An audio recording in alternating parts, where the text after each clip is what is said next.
그 산불 얘기가 계속 나오고 있잖아요. 예, 그렇죠. 예. 동시다발적으로 너무 이제 여러 지역에서 산불이 나다 보니까 예. 이거 좀 이상하다 이러시는 분들이 많거든요. 네, 좀 어떻게 보이시나요?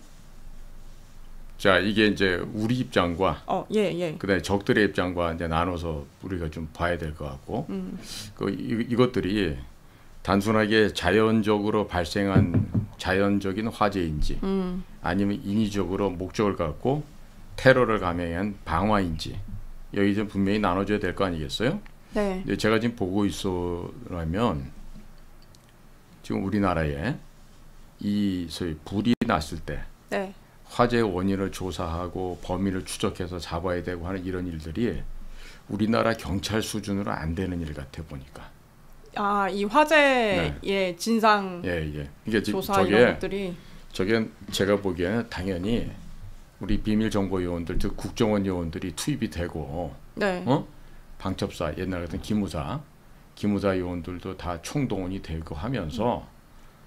저런 화재가 왜 발생하고 있는지에 대한 근본적인 것부터 좀 해결이 돼야 될 거거든요. 네. 근데 지금 그런 업무를 해야 되는 국정원도 손 놓고 있고, 방첩사도 손 놓고 있고, 그다음에 무능한 경찰은 중국 경찰들로 지금 다 오염이 되어 있는 아이들인데, 저런 국가의 비상사태가 생기고 수없이 많은 사람들이 지금 죽어가고 있는데도 아직도 제대로 이 지금 불길이 잡히지도 않고 이런 걸 보면은 뭐 바람이 뭐 이리저리 불고 방향이 바꿔서 뭐 종 잡을 수가 없다 이렇게 얘기를 하는데, 원래 뭐 봄에는 원래 이렇게 불 잘 난다 뭐 이런다든지 그거는 저기 강아지들 멍멍 짖는 소리보다도 못한 소리고, 저런 일이 일어나면은 당연히 그 원점을 향해서 소위 움직일 수 없는 그런 그 추적과 조사 이런 걸 통해서 잡아야 되거든요. 네.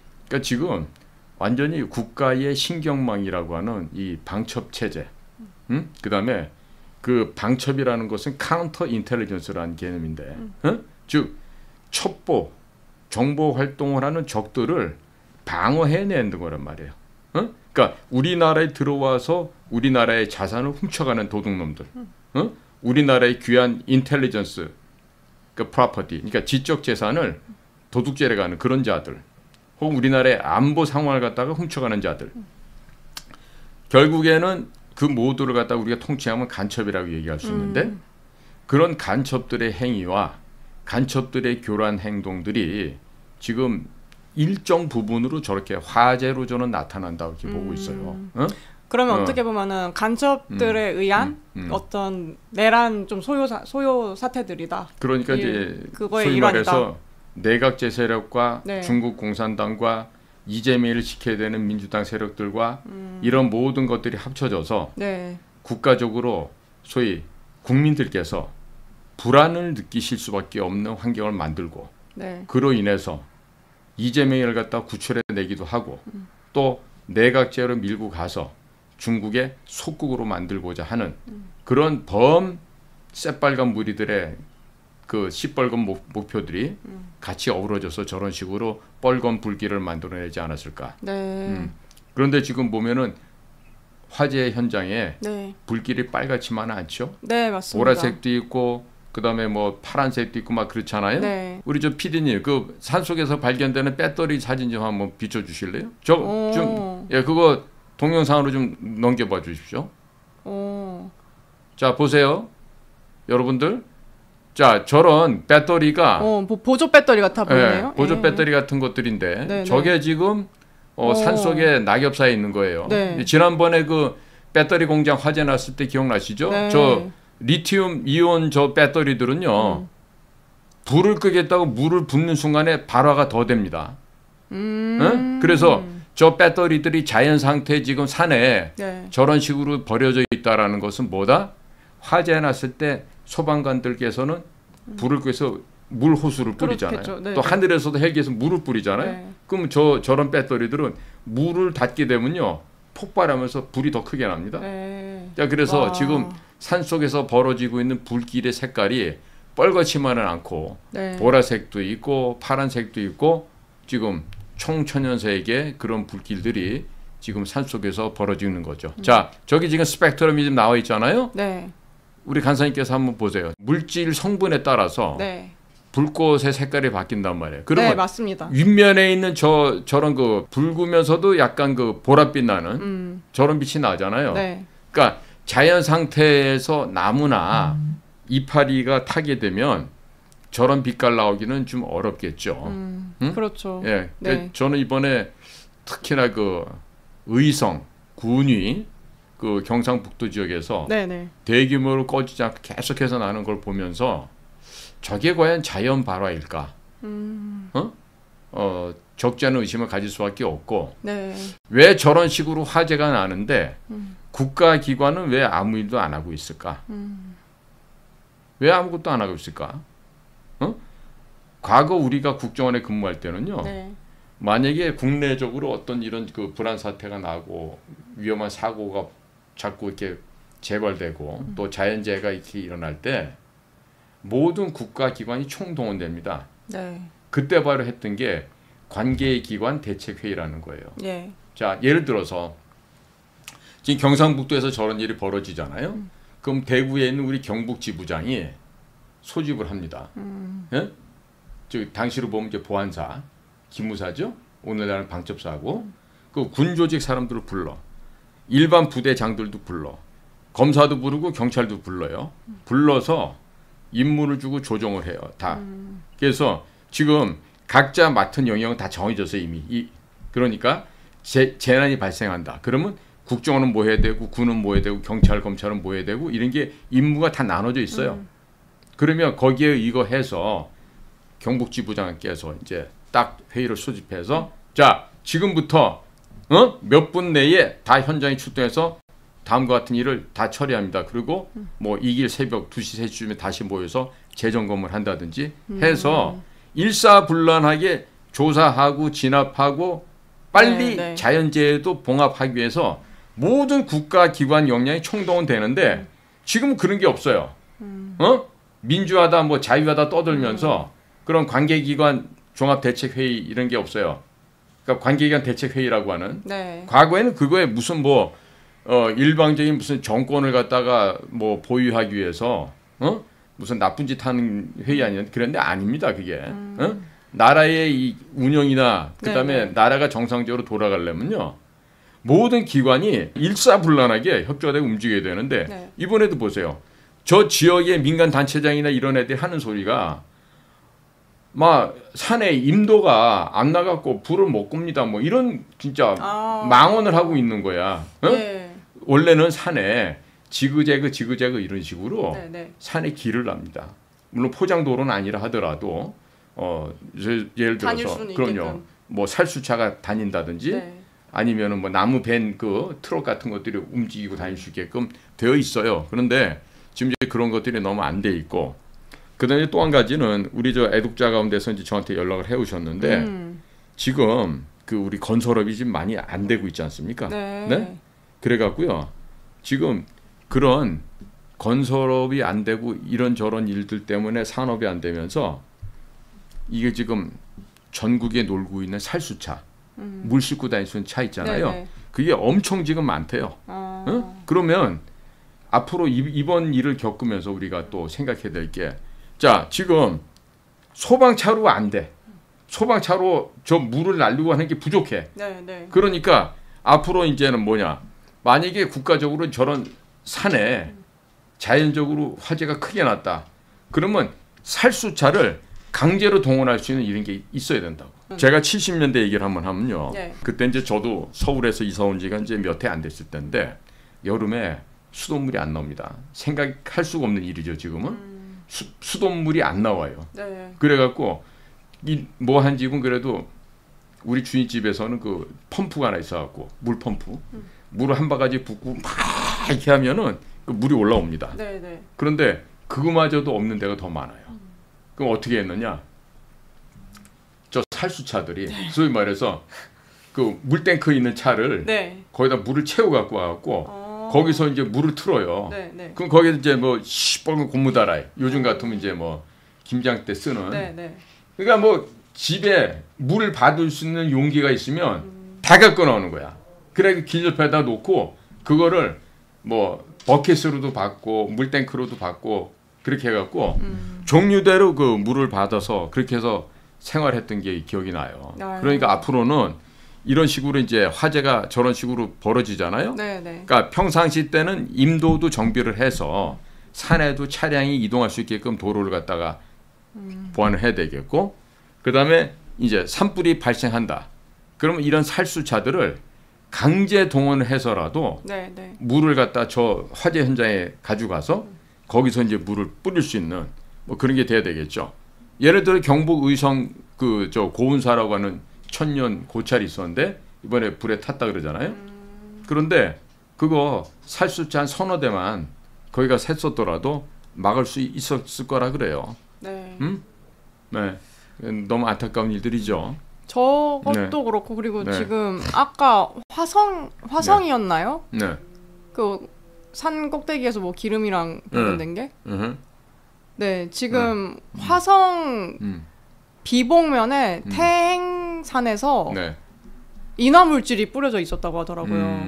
산 꼭대기에서 냄새가 난다고 제보를 받고 이렇게 갔나 봐요. 근데 저런 기름 같은 게 있었고 저렇게 플라스틱 그 통이 같이 버려져 있었다. 뭐 페트병에다가 뭐 휘발유나 신너나 가져가서 뿌릴 수도 있겠죠. 그래서 이게 진짜 계속 저런 것 때문에도 의문을 갖는 분들이 많은 것 같아요. 저게 자연 발생적인 현상인지. 우리나라 같은 경우에 이 중국 공산당이나 북한 공산당이 테러를 할 때 직접적으로 무기를 사용해서 공격하는 게 잘 안 되고 어려우니까 진짜 우리가 조심해야 될 게 주한 미군들이 거주하고 있는 지역, 예를 들면 평택이다, 오산이다, 군산이다, 아니면 뭐 광주다, 뭐 이런 우리나라 곳곳이 있잖아요.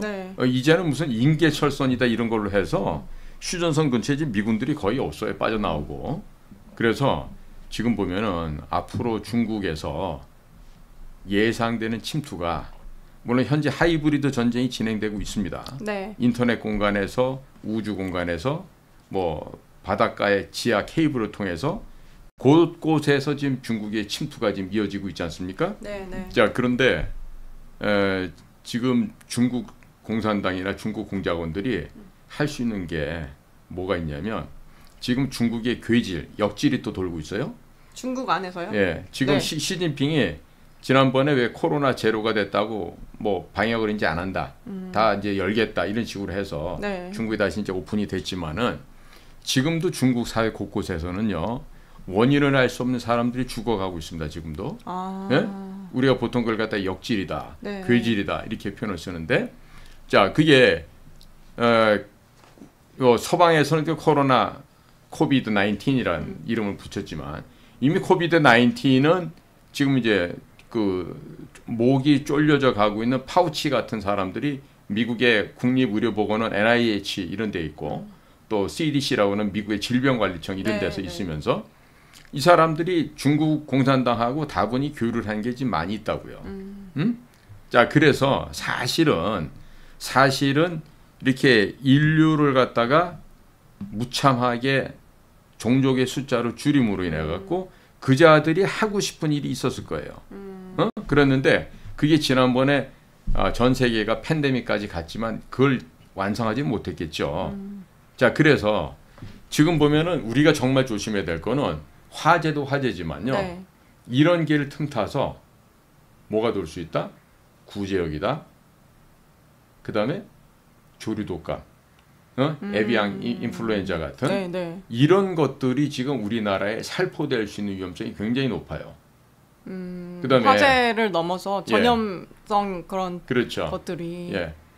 그다음에 ASF라 그래갖고 아프리칸 스와인 피버라고 아프리카 돼지열병이라는 그런 병이 사실 중국에 창궐한 적이 있었어요. 근데 요즘에도 보면은 다시 조금씩 구제역도 지금 시작이 되기도 하고요. 그러니까 이런 조짐을 봤을 때는 질병관리청이라든지 우리나라 보건복지부 능력이 얼마만큼 될지 몰라도 지금 심각하게 중국 아이들이 우리나라에 들어와서 병균을 뿌릴 수 있다는 이 위험성, 이게 굉장히 농후하고 지금 그 위험성이 큽니다. 지금 우리가 무슨 뭐 군사 기지 가서 뭐 이렇게 도찰 네. 사진 찍어 가고 뭐 국정원 사진 찍어 가고 뭐 이런 것도 의미가 있겠지만 사실은 국민들의 다수를 병에 걸려서 죽게 만드는 이런 그 인플루엔자 병원균을 퍼뜨리는 이 작업을 중국에서 온 공작원들이 할 거란 말이에요. 응? 북한 공작원들은 아직 그 정도 수준은 안 되는데 중국은 가능하단 말씀이시죠? 중국은 멀쩡하게 지금 관광 비자로 들어오고 네. 지금 우원식이 아저씨 같은 경우도 중국 가서 헛소리를 하고 왔지만 중국도 어떻게 하겠다는 거야. 한국 사람들 중국 들어올 때 비자 없어 오셔도 됩니다. 이 얘기를 하고 있잖아요. 네. 그러니까 거기 상황에서 우리도 중국 사람들 비자 없이 한국 올 수 있어요. 이 얘기를 또 한단 말이에요. 이게 결국 뭐로 이어지냐면 대한민국 국민들을 대량으로 학살하는 길로 바로 이어질 수 있다 이런 얘기예요. 응? 그래서 이 화재와 함께 우리가 조심해야 될 거는 중국 공작원들이 중국 간첩들이 들어와서 네. 우리나라에 콜레라균, 장티푸스균, 요즘에 지금 도는 게 저거 아닙니까? 저 생선 같은 게 잘못 먹으면 되는 거죠. 그게 지금 네. 유행할 철이 아닌데 유행하고 있다. 그런 바이러스가 지금 돌고 있어요. 네. 그래서 제가 보건대는 이 화학 생물학전을 통해서 네. 대한민국 사람들의 종족을 멸종시켜 버리려는 아마 이런 거대 음모가 이런 음모도 실천이 될 수 있다. 그리고 이게 왜 그렇게 저희가 또 보냐면 네. 지금 중국 내부가 굉장히 정정이 불안합니다. 지금 이번에 전국 인민 대표자 대회 네. 전인대라는 거 하고 전국 정협회의 정치협상회의라고 그러는데 그 정협 두 가지가 이제 회의가 끝났습니다. 그럼 보통 뭐 거기서 채택되는 문건이나 뭐 이런 거 보면은 앞으로 중국이 가야 될 방향에 대해서 여러 가지 얘기들 하거든요. 그런데 이번에 봤더니 이거는 말이 아니오시다야. 왜 말이 아니오시다냐면 1인 독재라고 하는 그 시진핑을 향해서 할 수 있는 모든 존경과 선망의 눈망울로 촥 쳐다보면서 막 1인 독재를 칭송하고 박수치고 하는데 너 가? 그러면 난 내일 볼게 뭐. 군대에 있는 그 부주석 짱여우샤 장우여비 같은 경우 뭐 지 가방 챙기기 바쁘고 딴 놈들도 딴 척해 뭐 다른 방향으로 가고 그러니까 1인 지배자가 지금 퇴청을 하면 그를 향해서 존경의 박수를 물개 박수를 치고 뭐 이래야 되는데 지못 때린 거야. 이건 뭐냐? 너 가. 나는 내가 길 갈 테니까 이런 식이지 거의 다. 응? 그러니까 이로 볼 때 시진핑이가 지금 인사권과 정책 결정권 이 주요한 두 가지 방면에 있어서의 권한을 권력을 잃어버린 거 아닌가. 그러니까 옛날 같으면 반부패를 척결한다 그러면서 뭐 부정했던 관리들 뭐 고위직을 막 목을 쳤단 말이에요. 그랬는데 이번에도 그런 거라고 사람들이 많이 처음에 생각했어요. 시진핑이 이 부패한 고급 장군들 또 고급 뭐 당서기 뭐 시장 이런 사람들을 숙청하는구나 생각했는데 이제 그게 아니라 시진핑이 군권을 놓쳐버리고 군사위원회에서의 소위 말해서 군사위원회 일본 타자 이 자리를 시진핑이 놓쳐버린 것 같아요. 그러니까 중국에서는 앞으로 미중 간에 벌어지고 있는 이 정말 치열한 미중 간의 전쟁도 있고 그 다음에 동시에 미국이 함부로 못하게 하려고 그러면 한국을 갖다 짓밟아야 돼요. 한국이라고 하는 이 린치핀을 갖다가 우리 걸로 데리고 와야 된다. 중국 입장에서. 대한민국 한반도를 중국 공산당의 지배하에 있는 속방, 속국으로 만들어서 내 말만 하면 잘 들을 수 있는 애들로 바꿔놔야 돼. 그런데 이게 지금 중국도 급한 거죠. 그래서 아마 이번에 엊그저께 있었던 제명이를 갖다가 무죄라고 방면해 주는 것도 억지로 이렇게 하는 것 같아 보니까. 그러니까 중국 공산당 입장에서는 제명이 같이 쎄쎄하고 우리 말이랑 그냥 뭐 죽으라면 죽는 신용까지 할 수 있는 저런 놈을 우리의 시녀로 둬야 되는데 그러려니까 이제 뻣뻣한 윤석열이는 빨리 쫓아내야 되겠고, 지금 한국을 갖다가 집어 먹어야 되겠는데 하는 차원에서 지금 법원에 들어와 있는 소위 친중 판사들 그동안에 소위 돈으로 가진 방법으로 매수해 놓았던 사법부를 갖다 총동원해서 그렇게 해서 지금 우리나라에 적극적으로 지금 간섭을 하고 있는 것이죠. 네.